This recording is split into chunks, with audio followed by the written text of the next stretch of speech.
good, y'all? It's the Demouchets REACT, and we're back with another video. Who we got today, C? Today we're back with another American reaction. So excited about this video. If you're new to us and we're new to you, make sure you scroll down, hit that subscribe button, and turn on the post notification bell. Because we're on the road to 200K. And we cannot get there without you guys, alright? Join the family. Without further ado, let's get into the video. Let's get it.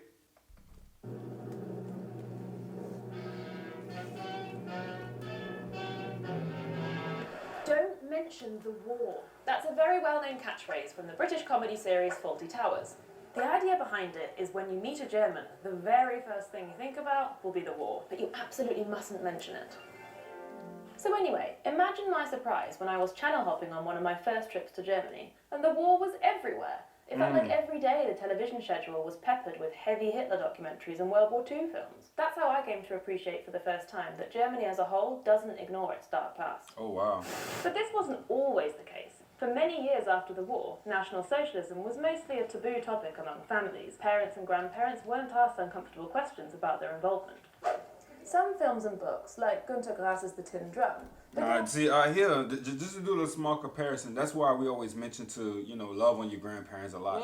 Because they have the knowledge. It's not in the book, it's literally up here. Yeah. First-hand experience and first-hand sights. Like, they know a thing or two. You just got to ask them and talk to them. Right. Yeah. I remember I did a project on my grandmother. Y'all know I always talk about my grandmother. Like, she's a walking history person Shout to me. out. But her dad actually passed away with, like, Pearl Harbor.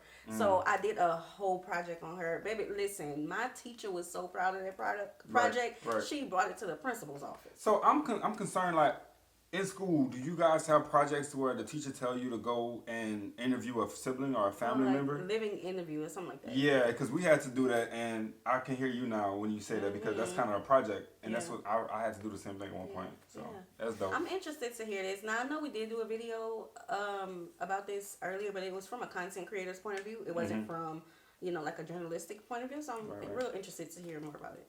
Exploring the topic, but it was a spate of anti-Semitic vandalism in West Germany starting in 1959, which proved to be a wake-up call. A new focus was put on education, and by the time Germans of my generation were in school, the Holocaust and National Socialism were a firm feature on the curriculum. Many also began to ask questions about their own family's involvement. There you go. That answers your question. Yeah. Of course, it's hard or even impossible to compare the atrocities of the Holocaust with any other event. But I, for one, heard very little about my own country's darkest chapters during history lessons or in public discussion. So for an outsider, it could be quite remarkable to see this painful history raked over so often and so publicly in Germany. An important motivation is fear of history repeating itself. Exactly. Recent years have seen the re-entry of a far-right political party into Parliament, and several horrific murders by right-wing extremists. Permanent police presence at many of Germany's I'm going to throw a 10 back. Okay. I just want to speak to the fact of Germany when it comes to the history, because y'all know we had to study that history. We did. Hard. Like, I think it was a whole year. I don't remember which grade, but I feel like it was a whole year that we had to do it. At the end, we had to do a play and watch the movie. Right. Everything. Yeah. I wish other countries took that model. For real. Because when you allow public officials, people who are in these high statuses politically, to mention negative things, like try to rewrite history, that's harmful. That is. Because that give way for your citizens to think the same way that you think. Yeah. When it comes to it, and they tolerate that hatred, right? Yeah, y'all know how. I ain't even got to say much, but... Yeah, it prepares them to think like that, especially if they're trying to hide it from the people as if this is something that never existed in history, but we're going to kind of re-implement a couple things that we want to put back into the streets. It's like, it does a harm. It don't do good. Right. And she said the first thing that they did was teach about it. Yeah. Teach about it. Nobody want that happening in their country again. Right. And it's not for people to be angry. It's for them to be knowledgeable. Yes, right? Be truthful. Be honest with yourself. Be truthful about it. Because when they wake up the next day and they start to see this storm looking like it's starting to happen, then they know how to correct it. They know how to approach it. But that's just what it is. Don't keep the fire brewing. Boy, whatever. An important motivation is fear of history repeating itself. Recent years have seen the re-entry of a far-right political party into Parliament, and several horrific murders by right-wing extremists. Oh no. Permanent police presence at many of Germany's synagogues is reminder enough that the shadow of anti-Semitism remains. So, how relevant is Germany's history today, and how much responsibility do Germans still carry for it? Wir Deutschen können nicht stolz sein auf unsere Geschichte. Nur weil so lange her ist und jetzt keine persönliche Schuld mehr hat, glaube ich nicht, dass man jetzt einfach sagen kann, es war ja keine. Can we repeat what he können said? nicht stolz sein auf unsere Geschichte. Nur weil so lange her ist und jetzt keine persönliche Schuld mehr hat, glaube ich nicht, dass man jetzt einfach sagen kann, es war ja keine. Wir Wow. können nichts dafür, unsere Kinder nicht, unsere Enkel nicht. Also irgendwann müsste einmal Schluss sein. 70, 80 Jahre danach zu sagen, wir tragen daran Schuld, It's not finde there. ich viel zu groß. Aber ich glaube, wir tragen eine Verantwortung, dass Talking wir right. irgendwo verhindern, dass Talking sowas wieder right. passiert. Wird in Deutschland genug, zu wenig oder zu viel darüber gesprochen? Ach, man kann gar nicht genug darüber sprechen. Manchmal denke man, es ist zu viel des Guten. Immer wieder, immer wieder, immer wieder. Ich glaube, es ist immer in Deutschland ein totales Tabuthema. Ich glaube, es wird viel gesprochen, aber die Aufmerksamkeitsspanne, die wird immer kleiner, um das Gesprochene auch zu bewerten. Gerade wenn man von der Schule zum Beispiel nach Hause kam und sowas gelernt hat, hat man halt natürlich auch die Eltern gefragt oder That's die good. Großeltern. Die Eltern, die noch aus der Zeit kamen, die wollten sich in gewisser Weise, auch wenn sie nichts damit zu tun hatten, distanzieren. Was mich nur immer wieder erstaunt ist, dass diese Generation angeblich nicht davon wusste, was damals passiert ist. Haben Sie manchmal Angst, dass sowas wieder passieren könnte? Ja, durchaus, ja, habe ich. Also es kann jederzeit wieder passieren. Wir sind jetzt nicht weder klüger als die Menschen damals noch Gott sonst irgendwas. Nein, keine Angst. Hier bei uns in Europa haben wir genug gelernt, der Erste und der Zweite Weltkrieg. Ich glaube nicht, dass das sowas kommt. Und die Menschheit ist vernünftig geworden. I don't know if mankind came to its senses, but I remember around the election, like it was really, it gave me hope that people in Europe, their politicians, I don't know what is it? Was it a NATO meeting? I don't know what it was, but they were standing up against what was happening here, and it was like a warning, you know, of what was happening here, and that gave me hope. Yeah, so she did say that she felt like people are no cleverer than they were back then. I think that's different. I feel like with the times, ideas has shifted, vision has shifted, preparation has shifted. There's more things that we have at our disposal than we had back then. Right, So right. I don't think people are going to lay down as easy or be as willingly fearful than they will be in this different times in today's. You know what I'm saying? Just to stand back and say, let it happen. I don't think. And I think, like I was talking about with the Europeans who was standing up for what was happening here. I feel like there's enough people who have learned from the past that won't let it happen again. Oh yeah, Or 100%. try not to let it happen again. They have way more voices Try. now. Try. Way more voices now. If you learn from an example, I feel like bumping your head, you will be able to, you know, fix it faster than you would if your first time rodeo.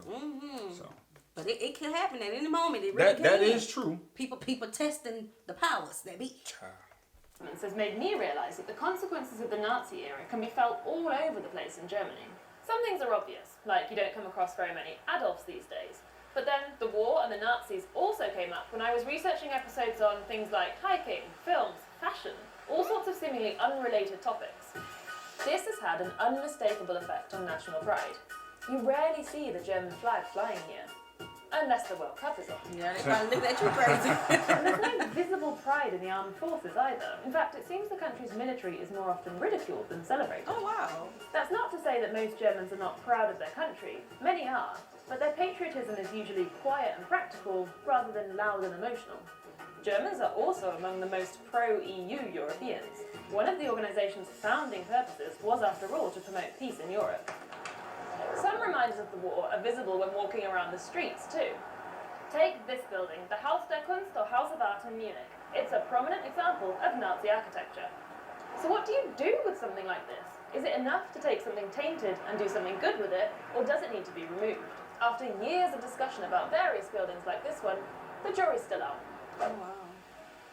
What about memorials to the victims of the Nazis? They can be found all over the place in Germany, often organised and financed by the local community. It wasn't until 2005 that the German government unveiled its first official memorial to Europe's murdered Jews. The haunting Holocaust Memorial in central Berlin has become one of the capital's most visited landmarks. 3 years later came the state's first memorial dedicated to homosexual victims, and in 2012 one for Roma and Sinti victims. Everybody. One subtle yet striking part of the memorial culture in Germany are the Stolpersteine, or stumbling stones. These small brass squares are inscribed with the names of victims of the Nazi regime and set into the pavement outside their last known address. The project was started in the 90s by German artist Günter Demouchet, and today there are more than 75,000 stumbling stones across Germany and other countries. See, a person like me, I will probably be crying randomly as we're walking down the street, just seeing it and knowing what it's there for. Germany is one of those places, like it's in our top 5, because we just love the way that they handle their history. Yeah. And we it was talked not about that long ago. It wasn't, and that's the thing though. And so what I'm thinking about, they have their different ways of showing respect, right? Memorials and things like this architect doing. But I don't see, and I don't want to call it graffiti, but I don't see the art on the walls. And I don't think that Germans allow that. Right. But if they did, I'm pretty sure y'all would have like amazing artwork. And y'all probably have it in museums ducked out somewhere. Let us know where it's at. But if y'all did, y'all probably have it on the walls too, symbolizing and showing to the people as they just passing by. This is a part of history too, and this is another way to see it. Right. And one of the monuments that I really, really want to see is that library. The one where it's underneath. It symbolizes when they was throwing the books in the fire. And oh, yeah, I know something about. And I love history, and I'm a writer, and I'm so connected to knowledge and books. Yeah. That's just something I really want to see. I know I'm gonna bawl my eyes out. Yeah. But I know after I watched... Let me get the tissue ready. Yeah, after I watched that movie, what was it? Origins. And how she was going to the different places that connected to the caste system. Like, German, I'm really ready to y'all gotta understand something. See, it's different when it comes to movies and history, right? Yeah. So the history in movies, knowing that she was a paralegal, she would rather go down the avenue, research. The research of just people in the the courthouses, paperwork, documents, crime scenes, things of that nature. But me, I'm like, show me the artillery. Yeah. Show me what they was doing and how they was, show me when they was getting captured, put into these, locations, and they had to come out and it was even more fierce. We're just that. Like, that's the difference between. I just kind of thought about that. Oh Lord, yeah. I just really love the way they just handle their history. Yeah. It's a respectful way. Now, of course, there are the bad people that handle it differently. Yeah. But it's just in a respectful way. It's accountability that I always talk about, and when I hear everybody speaking, is the fact that they can say the truth without looking at themselves in the mirror. Like, they can hold a mirror up. Yeah. And be responsible. And they don't deny it. That's the thing. I do understand some people don't want to keep hearing about it, but they don't deny it. Not responsible as if they were that reason, but responsible as if, these are... Society. That's how it was brought up. But even this is not without controversy. The city of Munich has actually banned the stones from being installed on public ground, after some people, including a prominent Jewish community leader, argued that it was disrespectful to commemorate victims with something on the ground that you can walk over. They go to push. For wall plaques like this one. Yeah, the wall. Okay. So the art. That's like I was speaking about. Back to where we started. Comedy. Hitler and the Nazis have been satirised many times over. British silent movie star Charlie Chaplin kicked things off way back in 1940 with The Great Dictator. Director Taika Waititi confidently poked fun at the Führer in Jojo Rabbit. But what about in Germany? Could you, for example, write a book imagining Hitler waking up in modern-day Berlin? How he might react to Angela Merkel and multiculturalism? How he might rise to fame, but this time as a TV star? Well, that's exactly what German author Timo Wermuth did. His 2012 book, ist wieder da, or in English, Look Who's Back, topped the bestsellers lists in Germany and was later made into a film.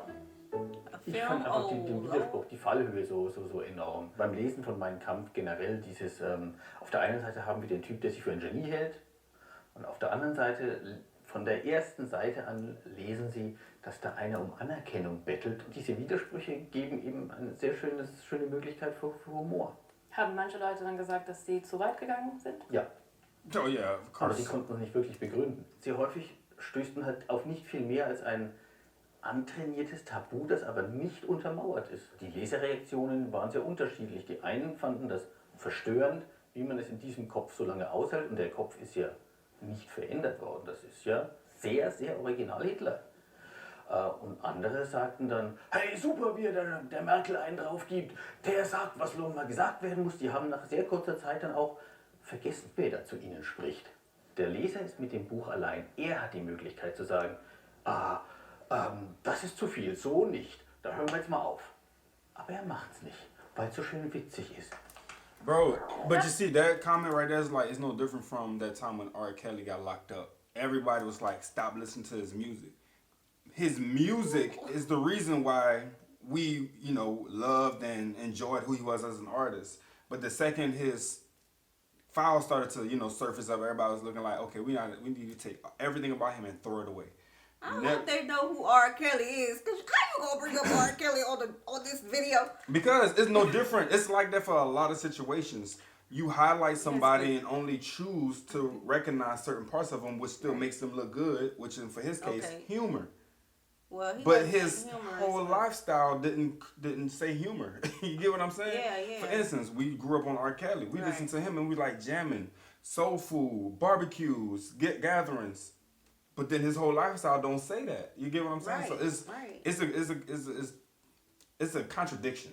It's very cultured on this channel. Very, very cultured. Okay. If y'all don't know, y'all hear a couple tracks, but then after that, just we very much ingrained in our culture. My husband just compared Adolf Hitler. No, it wasn't that. It was an example to Robert Kelly. It was an example to how Robert Kelly. It's an example to how the perspectives are being perceived. You get what I'm saying? Because if you perceive him to be humorous, then you forget who he was. Right. If you perceive R. Kelly to be a great artist, you forget who he was. But when his files surface, do you get to choose who you want to like and who you want to dislike? Or do you look at him as a whole? Right. I do understand what you're saying. I got to put I it out there. understand what you're saying because if the people finding him funny, they have to check themselves too. Exactly. Because you're thinking it's funny, but back then, was it funny? At all. Right. At all. Right. At all. I feel like you showed your true colors when you started talking about R. Kelly. Hey, I'm like that. You showed where you from. Mm-hmm. Like that. It's time for you to have your say. What do you think about how Germany deals with its past? And have you got? That's it. We're gonna start right there, bro. She is dope. She really goes into depth and she really makes it like clear as day. So I like that. Check her out, y'all. Yeah, that's why I like this channel. Yeah. I'm pretty sure y'all like us talking about y'all culture and learning things about y'all culture. Let us know what you guys think, all right? Facts. We hope you guys enjoyed this video with us. Be sure to subscribe. We'll see you soon. Peace.